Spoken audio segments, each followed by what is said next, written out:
pastor Danilo, para ver bem forte, Senhor Jesus.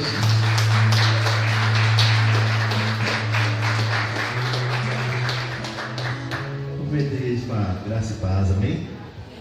É bom estarmos aqui. Pode tomar o seu assento, fique bem à vontade. Esse não é outro lugar, senão a casa do nosso Pai, né? Então nós temos liberdade. Gostaria que você abrisse a sua Bíblia no livro de Marcos, capítulo 6. Nós estaremos lendo o versículo 45. Livro de Marcos, capítulo 6, versículo 45. Eu estava inquieto ali, eu não tinha entendido, mas Deus, Ele sabe todas as coisas, né?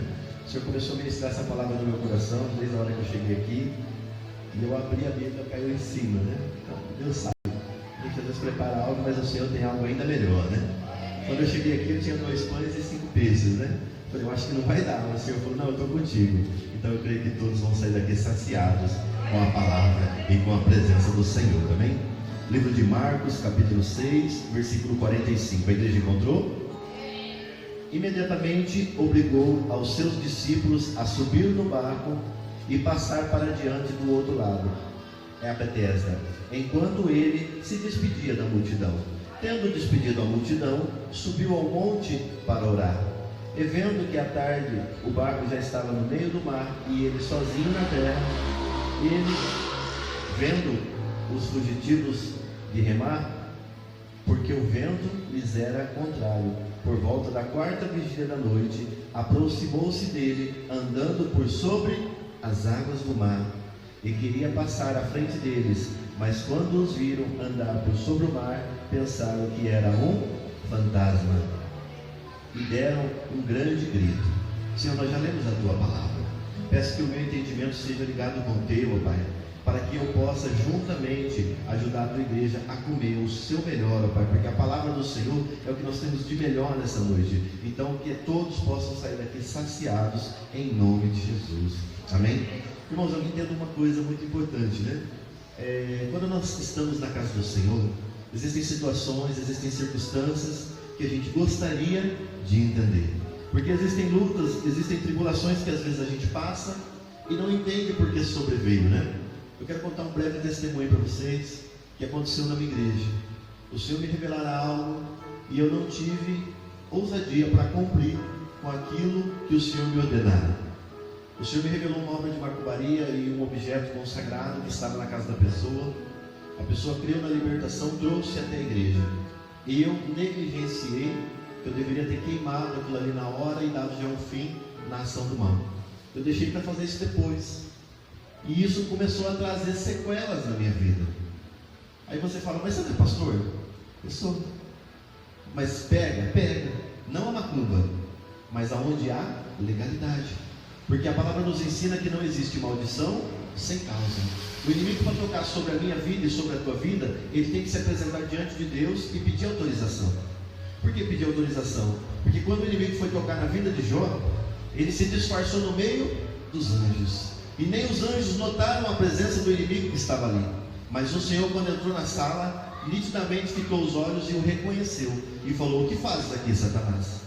De rodeares a terra? Então já que você rodeou a terra, o Senhor rapidamente detectou o que estava no coração dele. Observaste o meu servo Jó? Ele falou, sim, também o cara tem de tudo. Então ele pediu permissão para tocar na vida de Jó. Comigo e com você não é diferente. O inimigo não pode chegar aí tocando, a não ser que haja brecha, a não ser que haja legalidade.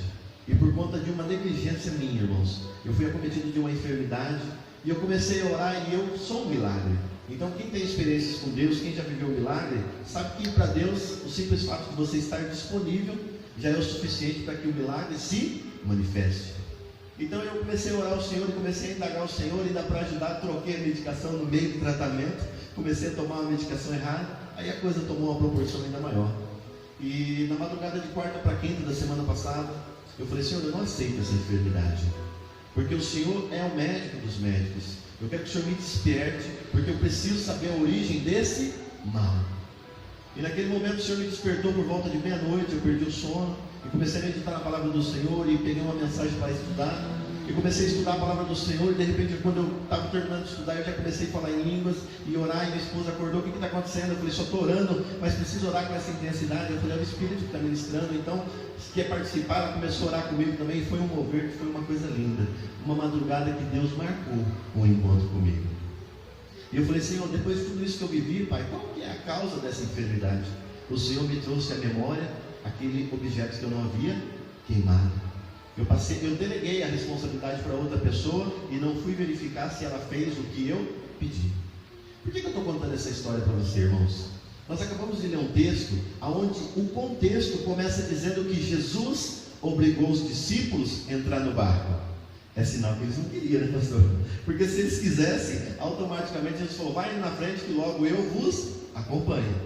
Mas vamos voltar um pouquinho alguns momentos da história. Os discípulos estavam com Jesus no barco, e o barco quase virou. Com Jesus no barco sobreveio um grande vento e sobreveio uma grande tempestade. Os discípulos que estavam ali não conseguiram dar conta do recado. A chuva tomou uma proporção, as ondas do mar começaram a assustar os embarcadores, e eles falaram: vamos fazer o seguinte, vamos acordar o mestre e vamos pular, porque o nosso barco vai à deriva. Aí Jesus fala: ei, homens de pequena fé. Jesus assumiu o controle daquela embarcação, subiu na polpa do barco e disse: vento, cala-te, mar, se aquieta. E houve-se uma grande bonança. Aí os discípulos se pasmaram e olharam e falaram: quem é esse que até o vento e o mar o obedecem? Jesus falou: vocês estavam comigo, vocês andam comigo, vocês veem milagre e ainda não atingiram a maturidade de fé? Aí tudo bem, chegaram até o lugar destinado, Jesus ministrou a palavra, se houve uma grande multidão. Aí no momento da despedida, Jesus fala para eles: comecem indo à frente, porque logo eu vou ter com vocês. Ele viu que os discípulos olharam um para o outro e falou assim: mas só tem um barco. Agora há pouco nós acabamos de passar um perrengue com ele no barco, agora ele quer que a gente vá na frente e não tem outro barco. Eu acho que ele está resumindo que não vai. Aí os discípulos: não, Senhor, sem o Senhor nós não vamos. Não, vocês vão na frente e depois eu vou encontrar com vocês. Eles saíram para fazer a vontade de Deus, porque Jesus era o próprio Deus encarnado naquele momento. Então Jesus ordenou: vai na frente, porque depois eu vou ter com vocês. E eles acabaram de passar um problema, ficaram com medo. Às vezes eu e você, a gente vive um problema, acaba de viver um milagre com Deus, e de repente parece que a gente nem dá trégua, né? Porque no UFC os caras se preparam para uma luta, aí eles lutam, aí a próxima luta é marcada para 6 meses para frente, 1 ano para frente, né? Mas na vida do crente parece que é diferente, né? A gente nem bem venceu uma luta, já amanhece com o outro batendo na porta. E aí, está pronto para outra? Vamos começar de novo? Vamos fazer o nosso embate para ver quem está mais bem preparado? Mas irmãos, o que eu quero dizer para você nessa noite? O inimigo, ele tenta nos cegar. O inimigo tenta fazer a gente olhar para trás, quando na verdade nós temos que olhar para o nosso futuro. Eu estava escrevendo algo na parte do Senhor, e eu estava fazendo um paralelo com as coisas que a gente tem fresco na memória. Se perguntar para alguém o que você tem na memória, a maioria vai responder 70% do passado, 20% do presente e apenas 10% no futuro. Agora, se nós trouxermos isso para a realidade do mundo espiritual, Deus, ele projeta 10% para o nosso passado, 20% para o nosso presente e 70% para o nosso futuro. Porque quando Deus começou a escrever a minha história, quando Deus começou a escrever a sua história, o nosso passado para Ele não é mais interessante, porque tudo que nós tínhamos de bagagem lá de fora, tudo que nós trouxemos lá de fora, Ele lança no mar do esquecimento, e a sua história começa a ser escrita todo dia um novo capítulo. Todo dia Ele determina uma vitória, todo dia Ele determina uma glória em glória. Aí você vem aqui e não sabe que de repente vem o vento dos 4 cantos, e você adquire força, sabe Deus de onde? Porque se você pedir para o irmão contar, ele tem um problema, mas não é porque ele tem um problema, ele deixa de adorar, ele deixa de render graças a Deus, ele deixa de estar na casa do Senhor. Irmão, parece que você não tem problema. Irmão, se eu te contar, eu tenho tanto problema, mas eu vim aqui para adorar, então eu vou dar glória, eu vou dar aleluia, porque eu sei que se a glória subir, a glória de Deus vai descer, e aonde tem a glória de Deus, o cego enxerga, o paralítico anda, as contas são pagas, o maná chega, Deus envia do deserto para te socorrer. E os discípulos não estavam entendendo, porque naquele momento eles não estavam em desobediência. Às vezes você tem olhado no espelho e fala: mas agora que eu achei que eu estava ficando bom, de repente um problema maior me aparece. Irmãos, não é porque nós estamos fazendo a vontade do Senhor que nós não teremos luta, que nós não teremos adversidade. Muito pelo contrário, se nós estivermos fazendo a vontade do Senhor, nós já sairemos mais do que vencedores em Cristo Jesus. Nós já sairemos rompendo em fé, nós sairemos andando de glória em glória. Porque se eu perguntar para você, quantos já foram curados aqui? Eu creio que muitos vão levantar a mão. Quantos já foram agraciados aqui? Quantos já foram libertos nesse lugar? Então você tem muito mais bênçãos para contar do que problemas. Mas às vezes o inimigo quer que nós fitamos nos nossos problemas. Os discípulos haviam acabado de vivenciar um milagre, onde Deus assumiu o controle da embarcação e deu um jeito na situação. Aí o mesmo Deus fala para eles: agora vocês vão na frente, depois eu vou ter com vocês. Mas naquele momento eles ainda sentiram medo. Às vezes você está diante de uma tribulação, diante de uma adversidade e tem sentido medo. Mas pastor, o medo faz parte? Faz. Jesus também sofreu adversidade, mas não deixou que faltasse palavras à sua boca. Porque quando você tem palavra, irmãos, você vence o diabo apenas com a palavra. Mas a boca só fala quando o coração está cheio. Então do que o seu coração está cheio nessa noite? Qual é a sua carência nessa noite? Porque naqueles momentos os discípulos temeram e falaram: Senhor, nós não sabemos se vamos dar conta dessa embarcação. Jesus fitou os olhos neles e disse: vai, porque depois eu vou ir ter contigo. Só que no momento da luta, no momento da adversidade desses discípulos, eles se esqueceram que Jesus iria ter com eles. Era uma promessa. Quantos têm promessa de Deus aqui nessa noite? Quantos já recebeu uma promessa do Senhor e sabe que Deus vai se manifestar a qualquer momento na sua vida? Mas às vezes a gente acha que para Deus se manifestar, às vezes a gente acha que para Deus fazer alguma coisa na nossa vida é necessário uma revelação, é pular no pé sol, é rodar. Não, irmãos, para nós recebermos uma profecia, a manifestação do poder de Deus, é necessário nós estarmos ligados.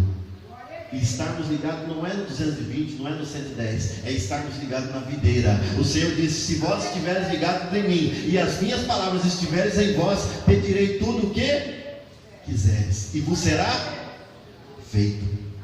Então nós temos que estar ligados, nós temos que estar conectados com Cristo. Se nós estivermos conectados com Ele, o socorro vem. E Ele nunca chega atrasado, irmãos. Ele sempre chega na hora certa. Então naquele momento os discípulos começaram mais uma embarcação. Mas eles não lembravam do milagre, porque a mente deles estava presa no passado, não estava presa nem no presente, nem projetada para o futuro. Naquele momento eles começaram: meu Deus, já pensou se começar a chover? Já pensou se o barco virar? Já pensou se começar aquela nuvem novamente? Eles começaram a relembrar do problema anterior. E de repente, mais uma vez, o problema apareceu.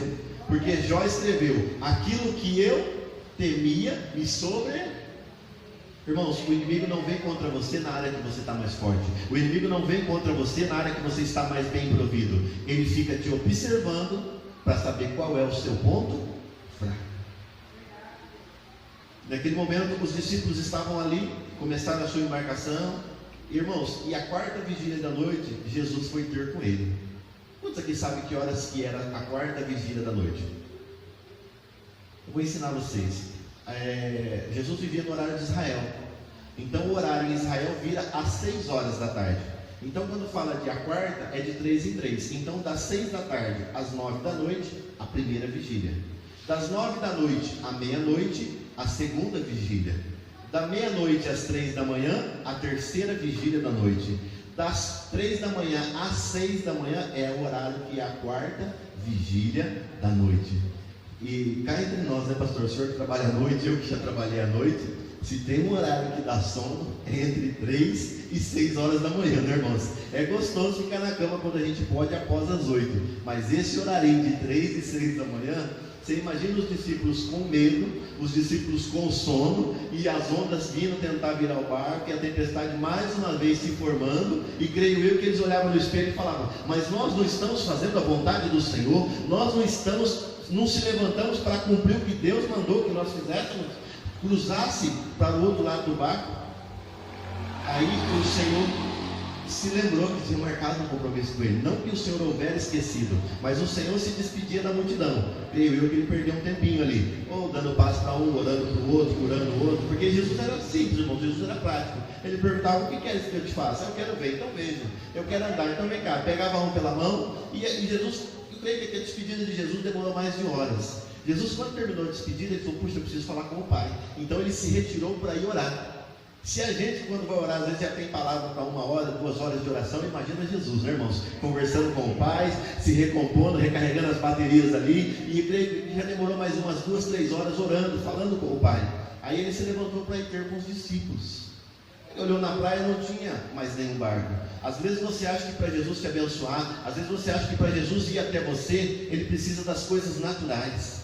Irmãos, Jesus não precisa das coisas naturais, embora foi tudo ele que fez, e fez ainda com o poder da palavra. Livro de Hebreus capítulo 11. O mundo que hoje nós vemos não existia, e outrora foi feito com o poder da palavra de Deus. Então a fé se torna, a fé é a certeza das coisas que se esperam e a convicção das coisas que não se vê. Resumindo, aquilo que se apalpa hoje, antes não se apalpava. Aquilo que se vê hoje não foi feito do que aparente é, porque o Senhor foi dando ordem, que haja luz e houve luz, que haja separação entre trevas e luz, e houve separação. Às vezes a gente vai na escola, vê aqueles globos representando o planeta Terra, né? Tem água em cima que não cai embaixo, tem terra no meio que não cai para baixo. Então a gente começa a ver que o Senhor, apenas com o poder da palavra, colocou tudo no seu devido lugar. Então naquele momento ele tinha marcado um compromisso com os discípulos, e ele falou: eu vou ter com os discípulos, mas por onde? Por sobre as águas. E quando os discípulos viram algo que era mais sobrenatural ainda, porque até então eles não tinham visto uma manifestação real do poder de Deus, de repente Deus se levanta, se posiciona e se coloca na polpa do barco e fala: vento, cala-te, mar se aquieta, e o mar se aquietou. De repente os discípulos começam a ver o mesmo homem, mas até então não interpretando como homem, mas sim como um fantasma. Meu Deus, agora já não bastava essa situação de tribulação, já não bastava essa tempestade, a gente começa a olhar por sobre as águas e ainda vem vindo um problema maior, vem vindo um fantasma. Pensa nos homens valentes, irmãos. Ninguém fugiu do barco, apenas deitados de medo. Por quê? Porque eles não sabiam andar por sobre as águas. E Jesus se aproximou e percebeu que a coisa foi ficando feia, foi percebendo que eles estavam já se preparando para fugir daquela embarcação, e Jesus falou: ei, sou eu. Mas é o mestre, é o mestre. Você já pensou num culto dessa noite? Alguém se levantar aqui e falar: eu estava naquele barco lá. Que barco? Aquele barco que Jesus foi socorrer por sobre as ondas do mar. Mas ia se levantar alguém aqui e falava assim: eu não só estava no barco, mas eu não queria ficar naquele barco, eu queria estar onde Jesus estava, porque no barco era perigoso, mas aonde Jesus estava era calmo, tinha refúgio, tinha refrigério, e ele aliviava o meu fardo. Então Pedro se levantou e falou: Senhor, se é mesmo tu, manda eu ir ter contigo, mas não pelo barco, por sobre as águas. Às vezes, irmãos, a gente fica tanto os nossos olhos no problema, que parece que o nosso Deus não existe, que parece que o nosso Deus não tem condição de resolver aquele problema. Nós estamos vivendo mais uma vez a oportunidade do milagre. A minha esposa, no ano passado, ela foi acometida de um câncer na garganta, e o médico disse que não tinha mais jeito, que era maligno, e a glória de Deus se manifestou, o câncer morreu, e a minha esposa está aí sem sequelas, para a honra e glória do Senhor. Mas você acha que o inimigo parou, irmãos? Não. A gente foi nessa última consulta, o médico ia dar alta para ela, a gente se consulta lá na cidade de Ribeirão Preto, e o médico examinando encontrou mais um caroço. Minha esposa tentou se desesperar. Eu falei: ei, presta atenção. Você lembra que não tinha um, tinha 7. Porque, perdão a expressão, desgraça na vida de pobre nunca vem de uma, né, irmãos? Sempre vem de bastante, né? A gente vai passar por um problema, a pessoa chega com um probleminha. Você fala: se eu te contar, você desvia. Então nem vou contar para você. Vou contar direto para Jesus, porque Ele pode resolver o meu e o seu problema. Então eu escutei o seu, agora eu sou encarregado de orar pelo seu problema. Minha esposa pensou em muitas coisas. Eu falei: Flávia, entenda uma coisa, a obra que Deus faz, Ele faz por completo, porque a obra do Senhor, ela é tremenda, ela não acrescenta dor, e ela ainda de sobra nos enriquece, de conhecimento, de sabedoria, de intimidade com Deus, porque só quem vive um milagre, vive um momento de intimidade com Deus. Então, irmãos, eu já estou crendo que eu vou chegar lá, e isso não é nada. Por quê? Porque Deus já fez obras maiores sobre a vida dela. Deus já fez obras maiores sobre a nossa vida, sobre a minha história. A Rebequinha está aí no colo da minha mãe, pastor Isabel, minha mãe, o seu Paulinho, meu padrasto, um pai que Deus projetou para abençoar a minha vida. Então, o que a gente entende? O médico queria tirar o útero, o ovário, as trompas. Eu falei, eu só precisava saber o que era. Agora, cortar, fica tranquilo que Deus vai fazer o serviço. E Deus é tão cuidadoso nos detalhes que o mesmo médico que olhou para mim e disse que a minha esposa nunca engravidaria e ainda teria sérios problemas, foi o médico que estava de plantão na maternidade quando eu cheguei para recepcionar a minha esposa e a minha filha. O que você veio fazer aqui? Eu falei, eu vim buscar minha esposa. Ele falou, retirou o útero e o ovário? Eu falei, não, eu vim buscar minha esposa e ela ainda está com um bebê. Eu vou passar aqui para o senhor ver. Então o que eu quero mostrar para você, irmãos? Não é porque nós às vezes estamos fazendo o que Deus mandou que não vai vir luta, que não vai vir tribulação, que não vai vir dificuldade. Porque o Senhor disse, eu não vim trazer paz, mas vim trazer espada. O Senhor deixou bem claro através da sua palavra que Ele ia trazer espada. E se Ele vai trazer espada, Ele não está atrás de homens e mulheres qualquer. Ele está atrás de homens e mulheres valentes. Homens e mulheres que estejam dispostos a renunciar ao seu eu, para que a glória de Deus possa se manifestar. Mas às vezes a gente acha que para a glória de Deus se manifestar, você já pensa logo numa escada, eu preciso subir. Não, é o contrário. Para que a glória de Deus apareça, é necessário que eu desapareça para que Ele apareça. Se é necessário eu descer para que Ele cresça. Quando eu desço, a glória do Senhor se manifesta, crescendo, subindo, me projetando para algo ainda maior. E como que você me prova isso, pastor? A Bíblia nos ensina que a glória da segunda casa será maior do que a da...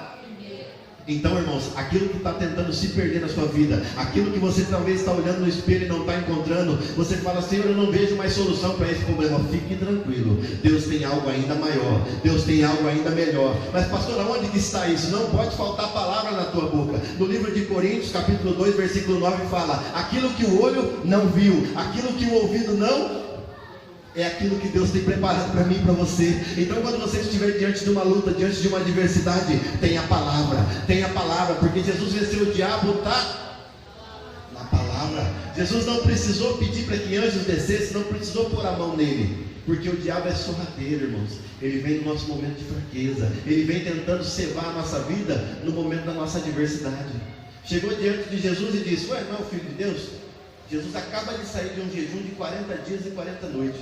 Então transforma essas pedras em pães e... Jesus estava com... Mas era necessário comer? Mas Jesus foi além das expectativas dele. Satanás, comer é bom, mas nem só de pão viverá o homem, mas sim de toda a palavra que sai e é projetada do coração de Deus para a minha vida, para a sua vida. Então eu não sei qual é o problema que você está passando, mas eu tenho certeza que na Bíblia tem a resposta, na Bíblia tem a solução para o meu e para o seu problema, porque se existe um manual na vida do crente, ele está aqui, e vai além das nossas expectativas. Porque naquele momento, o diabo não desistiu de Jesus, não desiste de mim e de você. Porque a ideia dele é nos levar para baixo. Mas o Senhor diz, eis que eu estou preparando um lugar ainda melhor do que aqueles que nós vivemos aqui. Irmãos, tem me preocupado muito o que está acontecendo nesses últimos dias. Eu estava escrevendo algumas palavras em casa e algumas coisas têm chamado a minha atenção. Vê se você consegue perceber isso. Você notou a quantidade de drogas que tem aparecido nesses últimos tempos? A variedade de tipos. No meu tempo, que não faz muito tempo atrás, né? Olha que coisa, parece uma combinação, né? No meu tempo, que não há muito tempo atrás, existia-se 4 ou 5 drogas no máximo. Uma droga que se acendia com fogo, outra droga que se ingeria pelo nariz, outra que 2 ou 3 que ingeria-se pela veia, não é verdade? Agora tem drogas que nem demonstram que você está drogado. Mas como assim, pastor? Existem drogas que você compra, consegue trabalhar, consegue na escola, consegue na faculdade. Não é que ela não causa dano colateral, mas ela te dá aquela sensação que você busca através de uma droga, mas ela não deixa mais algumas sequelas que outras deixavam, vermelhidão nos olhos, deixava você meio doido, meio possuído, querendo fazer extravagância. Não, você usa a droga, fica lá meio zen no seu canto, aí acabou o efeito, você fala, eu preciso trabalhar, você acorda, você vai trabalhar. Mas o que isso significa? Que os demônios andam tão sedentos para realizar os seus próprios desejos e estão desenvolvendo essas coisas. Você quer ver um outro exemplo disso? De morte. Você notou que nesses últimos dias o que mais se fala na televisão de morte? E não é coisa de 1, 2 não, eles estão falando de pacote. Fechou lá no Mato Grosso, lá 60 e poucos mortos, 80 e poucos mortos. Agora o Espírito Santo está com um problema sério lá, mais de 60 mortes em menos de uma semana. Isso não tem a ver com a gente, mas isso tem a ver com os demônios territoriais, irmãos. Os demônios andam tão sedentos por sangue, que a sociedade não consegue entender. Eles acham que é um problema que a polícia vai resolver, mas não. Isso é um problema que nós temos que orar, para que Deus guarde os nossos, para que haja paz na nossa cidade, para que haja paz no nosso estado. Mas pastor, o que uma coisa tem a ver com outra? Irmãos, a partir do momento que nós enfraquecemos a resistência, o diabo ele vai tomando lugar. A partir do momento que nós se levantamos em resistência, em oração, em perseverança, o diabo vai perdendo território. Nesse momento que os discípulos estavam no barco sozinhos, eles estavam sem resistência. Quando o problema apareceu, eles acharam que não tinha mais saída. E Jesus aparece mais uma vez. Jesus, acho que tinha uma habilidade muito interessante, né? Você percebeu que todas as vezes que a pessoa achava que Jesus vinha por um caminho, ele batia nas costas: estou aqui, você precisa de alguma coisa? Ele sempre vinha na contramão do negócio. E sempre os projetos de Jesus é melhor que o nosso. Você já notou isso? Jesus dá uma ideia para você, você olha no espelho e fala: isso não vai dar certo. Ele fala: ei, eu já conheço o final, vai por mim. E a gente teima, e de repente a gente se cansa e vem para aqui. O projeto que Deus nos deu. E o projeto dele sempre é melhor que o nosso, porque ele dá o problema, mas ele já tem a solução. E às vezes a gente acha que o Senhor não tem a solução para o nosso problema. Eu vejo que, como que Jesus poderia resolver esse problema que nós estamos vivendo hoje? Irmãos, Jesus poderia enviar apenas um anjo e mudar toda aquela situação. Mas na verdade não adianta ele enviar um anjo e matar com aquelas pessoas, porque ele esbarraria naquilo que ele prometeu que nós teríamos, o livre-arbítrio. Quantos se lembram do livre-arbítrio? Nós temos o livre-arbítrio. Nós podemos estar com Cristo ou nós podemos estar sem Cristo. É uma questão de escolha. Nós temos vivido, eu creio que se conversarmos aqui entre nós temos comido o melhor dessa terra. Porque nós temos o livre-arbítrio de vir, render um culto, adorarmos ao Senhor, dizer o quanto Ele é bom, o quanto é bom estar diante da sua casa, o quanto é bom estar diante da sua presença. E eu estava conversando com alguns amigos missionários que estão fora do país. Você sabia que existem lugares fora do país que não se pode carregar uma Bíblia? A Bíblia ela é retida no aeroporto quando ela é detectada numa bagagem. E às vezes a gente tem condição de vir para a igreja, tem carro, não estou menosprezando ter ou não ter, mas às vezes a gente tem carro, tem condição, tem gasolina, tem tempo, e eu acho que eu vou arrumar uma boa desculpa, vou mandar um zap para o pastor e ele vai me entender. Irmãos, o pastor entende. Mas será que Deus procura uma boa desculpa? Ou será que Ele procura verdadeiros adoradores? Que independentemente de como foi o seu dia, que independentemente de como que está sendo a sua semana, você fala: não, eu vou agradecer ao Senhor, porque eu sei que dias melhores estão por vir. E aquilo que o olho não viu, o ouvido não ouviu, eu vou ouvir de Deus, eu vou viver o melhor de Deus sobre a minha vida, sobre a vida da minha família, sobre a vida dos que estão debaixo do meu território. Mas é necessário um posicionamento, porque quando nós se posicionamos para Deus, a glória do Senhor desce. E quando a glória do Senhor desce, se houver cometido algum pecado, está no livro de Tiago, capítulo 5, a partir do versículo 15. Se tiver cometido pecado, Ele perdoa. Mas se precisar curar também, Ele tem um remédio. Se precisar fazer, Ele faz. Por quê? Porque, irmãos, no livro de Mateus, capítulo 7, fala assim: se nós que somos maus sabemos dar bons presentes para os nossos filhos, você imagina Deus, o quão glorioso e o quão bom Ele não cuidaria e não daria presente para mim e para você. Mas é uma questão de escolhas. Se eu escolho fazer a vontade do Senhor, eu sei que a qualquer momento a glória dele vai se manifestar. E algo de bom sobre a minha vida e sobre os que estão comigo vai receber. Agora, se eu escolho andar sozinho na contramão de Deus, eu estou como Jonas. Eu estou por minha conta e risco. E por minha conta e risco eu não chego muito longe. Por que eu digo isso? Porque por conta e risco Jonas foi tragado por um peixe.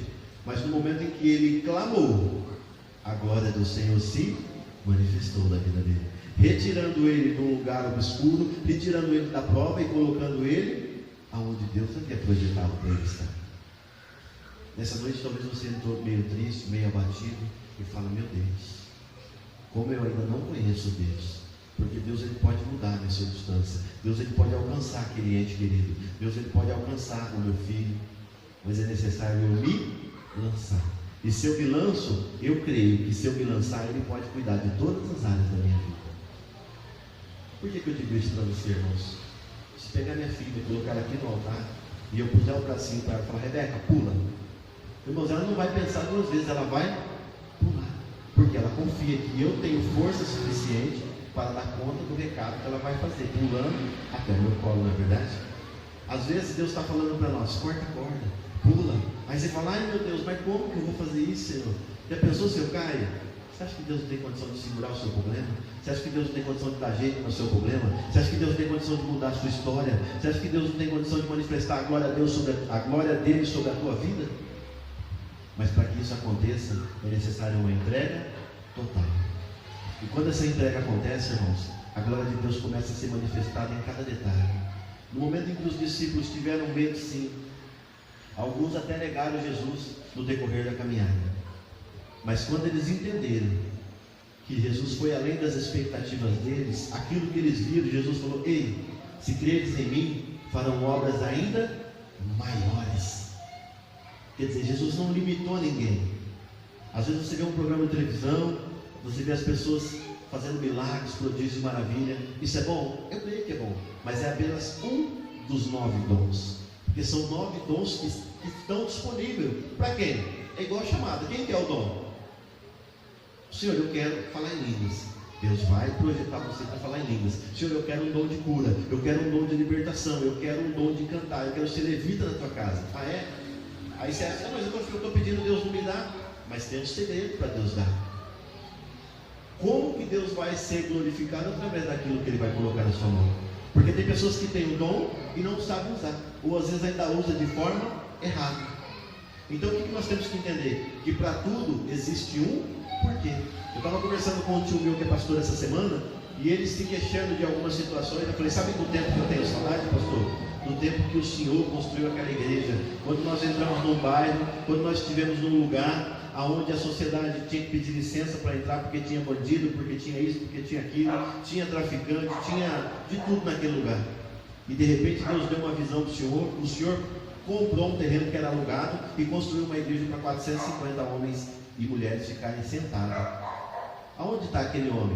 Ah, mas aquele era outro tempo. Falei, aquele era um tempo de crise. Hoje é um tempo de Cristo. Quando você está com Cristo, a sua força não vem do que seus olhos veem. A sua força vem daquilo que você crê. Porque às vezes você olha no espelho e fala, pastor, mas eu não tenho nada. Mas irmão, você não precisa ter muita coisa. Você só precisa ter fé. Porque a fé é a certeza das coisas que se esperam. Mas eu ainda não vejo, mas eu creio que o melhor de Deus ainda está por vir. Aqueles que zombaram de mim, aqueles que estão rindo da minha derrota, como a pastora Isabel até louvou aqui, um dia eu vou estar num lugar ainda melhor. E quando a glória de Deus se manifestar sobre a minha vida, aqueles que me zombaram, aqueles que falaram de mim, verão a glória de Deus sobre a tua vida. Como que você prova isso, pastor? Irmãos, eu fico imaginando Davi. Quantos já ouviram falar de Davi aqui da Bíblia? Davi era um homem muito abençoado, que eu creio que lugar de homem não é em casa, meu irmão, está trabalhando, né?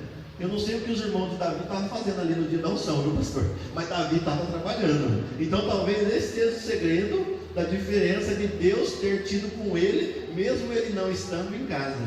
Jesus está lá no campo, Davi está lá no campo, cuidando das ovelhas do seu pai. E de repente está lá escrevendo os seus salmos, né? Oh Jesus, oh meu Deus. Você já pensou, Senhor, numa situação? Ele fala assim, Deus fala com ele, igual. Você já pensou eu chegando na presença dos meus inimigos, e o Senhor ungindo a minha cabeça com óleo, e o meu cálice transbordando, e uma mesa posta perante mim, e ninguém se assentando na mesa até eu chegar? Deus vai anotando lá no seu livro. Ah, você tem vontade disso? Vou preparar tudo, meu filho. Desejo seu, papai realiza, né? Eu acho tão bonito a gente conversar com Deus, porque a gente sonha e Deus realiza. Parece que Deus, ele adora ver a gente ser ousado nos sonhos, ser ousado nas circunstâncias, porque não é pelo que temos no bolso, é pelo que temos no coração. De repente Davi está lá escrevendo seus salmos, o profeta chega na casa de Davi, né? Eu vim aqui ungir um rei. O pai já estufa o peito e fala, oh, deve ser o primogênito, né? Já mandou chamar, o primogênito estava ali. Não devia estar trabalhando, porque era homem, era o mais velho, mas estava em casa. Aí passou na frente do profeta, o profeta falou, não é esse não, Deus não confirma. Aí passou o segundo, aí passou o terceiro, aí passou o quarto, chegou no sexto, mas não tem mais nenhum filho? Não, eu até tenho, mas esse não combina muito com a pegada de rei. Ele é meio pequeno, tem uma aparência meio estranha. Então vamos fazer o seguinte: ninguém se assenta na mesa até que ele chegue. Manda alguém chamá-lo depressa. De repente Davi está lá cuidando e de repente, estão chamando você na sua casa lá, e para você ir depressa. Davi vai todo, quando você vai para a bênção, irmão, você vai todo tranquilo, né? Quando chama seu nome, meu amigo, a faixa de campeão já está preparada. Davi chega em casa e fala: o que está acontecendo? Não, o que está acontecendo? Não, é que o profeta veio ungir o rei, que troca de roupa rápido e passa na frente dele lá. Vai que é você, né? Porque já passou os outros irmãos. E quando ele chega, o Senhor lembra-se daquele salmo que ele escreveu: unges a minha cabeça com óleo, para que o meu cálice transborde na presença. Às vezes o seu inimigo não está fora de casa, às vezes o seu inimigo está dentro de casa. Porque quando nós se dispomos para fazer a vontade do Senhor, irmãos, no livro de Mateus fala que às vezes, não necessariamente precisa acontecer. Você vai aborrecer pai, você vai aborrecer a mãe, você vai aborrecer filhos que não estão na mesma visão que você. Agora, se todos estão na mesma visão, na mesma igreja, no mesmo segmento, todos vão ser agraciados e todos vão fazer parte do milagre. Agora, quando um só está convertido, às vezes o outro não está ainda, ele já é convertido e não sabe. Mas Deus vai estreitar a situação e todos vão ser atraídos pelo seu poder, todos vão ser atraídos pela sua glória, todos vão ser cheios do Espírito Santo. Então, o que eu quero nessa noite mostrar para você? Que o sol nasce para todos, irmãos, mas quem decide se queimar somos nós. Porque se nós estivermos debaixo da mão potente do nosso Deus, o Senhor, Ele cuida de todas as áreas, não são só de algumas. Certamente no livro de Deuteronômio ele fala: todas as sortes de bênção me alcançaria. Não era eu que tinha que alcançar a bênção. A bênção sabe o meu endereço, a bênção sabe o número do meu celular, a bênção sabe onde eu moro. Então a bênção, para ser abençoada, ela vai ter que me encontrar. Então você vai ser abençoado, porque Deus, Ele não se engana, porque Deus, Ele sabe onde você está, Ele sabe o que há no seu coração. E você quer ver como que sonho parece que loucura para uns, mas é prazeroso para Deus? De repente José sonhava que 11 estrelas se prostravam diante dele. Aí quando ele conta esse sonho, era para os irmãos ficar contentes. Não é gostoso quando alguém da nossa família passa no vestibular, passa na faculdade, ou arruma um bom trabalho através do Estado, através do governo? Não é prazeroso? Mas quando os irmãos de José ouviram isso, ficaram todos pasmados. Quer dizer que o pirralho quer passar na nossa frente? Vamos dar um jeito nessa situação. Mas irmãos, quando você tenta dar jeito naquilo que abençoado está, aquele que quer atrapalhar acaba ajudando, acaba te empurrando para o lugar da promessa, para o lugar que Deus projetou você para estar. Chegou assim como escravo, mas saiu de lá como um governador do Egito. Aqueles que tentaram amaldiçoar tiveram que pedir bênção e comida para ele. Então aqueles que têm tentado ceifar, aqueles que têm tentado atrapalhar o seu sonho, aqueles que têm tentado negligenciar contigo, ainda vão pedir para você emprestado, e você não vai emprestar, porque você vai ter para dar, você vai ter para solucionar o problema daquela pessoa, e a pessoa vai perguntar: você está diferente? Não, eu ainda continuo com Cristo, fique tranquilo, Deus te abençoe, amém? Essa foi a palavra que o Senhor colocou no meu coração. Com a permissão do pastor, eu gostaria de orar pela tua vida. O senhor está fazendo alguma campanha, pastor? Não? Eu não sei o que você veio precisando de Deus, porque todos nós temos uma necessidade, ou outra, ou até mais de uma. Você que gostaria de receber uma oração, por que você ora, pastor? Porque eu creio que aquilo que 2 ligar na terra, também será ligado no céu. E aquilo que 2 desligar aqui na terra, também será desligado nos céus. Pastor, eu preciso de uma oração específica, eu preciso de uma porta de trabalho. Pastor, eu preciso de uma oração porque tem alguém enfermo em casa. Eu trouxe uma peça de roupa, eu trouxe uma fotografia. Eu gostaria de estar orando com você. Mas por que está orando? Porque se nós ligarmos, será ligado. E se nós desligarmos, será também desligado. Pastor, hoje eu só vim para agradecer, então vamos agradecer.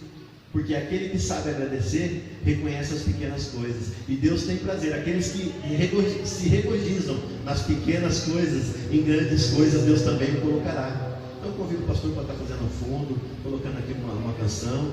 O Ministério de Louvor, se quiser estar adorando. Se você quiser vir para frente, receber uma oração, eu gostaria de orar se alguém estiver precisando. Senão nós vamos orar para agradecer, porque cada um tem uma necessidade. Se você tiver com as suas necessidades supridas, Vamos agradecer a Deus, porque essa é uma igreja de milagre, essa é uma igreja que Deus tem operado, essa é uma igreja que Deus tem desenvolvido um grande crescimento. Por que crescimento, pastor? Porque nós crescemos na graça, mas também crescemos no conhecimento. Ainda que o sol tenha nascido, nós procuraremos o braço forte do Senhor, e Ele fará sombra ao nosso derredor, e Ele curará os enfermos, e Ele perdoará pecado, e Ele sarará as enfermidades, não porque nós, mas porque Ele decidiu nos abençoar, porque desde o ventre da nossa mãe Ele já nos escolheu para que viéssemos fazer a diferença, para que viéssemos fazer aquilo que Ele chamou, aquilo que Ele mandou para nós nessa terra. Aleluia.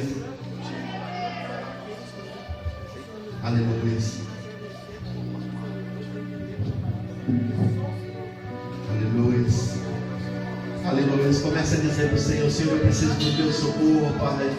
Papai, eu preciso do teu amparo, Deus. Senhor, eu gostaria que o Senhor socorresse a minha necessidade. Pai, eu não sei se o Senhor vai vir andando por sobre as águas. Pai, eu não sei se o Senhor vai montar nas asas do querubim. Eu não sei se o Senhor vai voar nas asas do vento. Senhor, eu não sei se o Senhor vai pegar uma carruagem de fogo, Pai. Mas, Senhor, nós não queremos estar onde a tua glória não esteja, Pai. Senhor, seja bem-vindo no nosso meio. Espírito Santo, tenha liberdade no nosso meio nessa noite. Grandíssimo Deus, nós queremos estar diante da tua presença, Pai. Senhor, tudo vem de ti, Senhor. Tudo está em ti, ó Pai. Aleluia, Jesus. Comece a orar neste momento. Comece a fazer a sua entrega do Senhor nesse momento.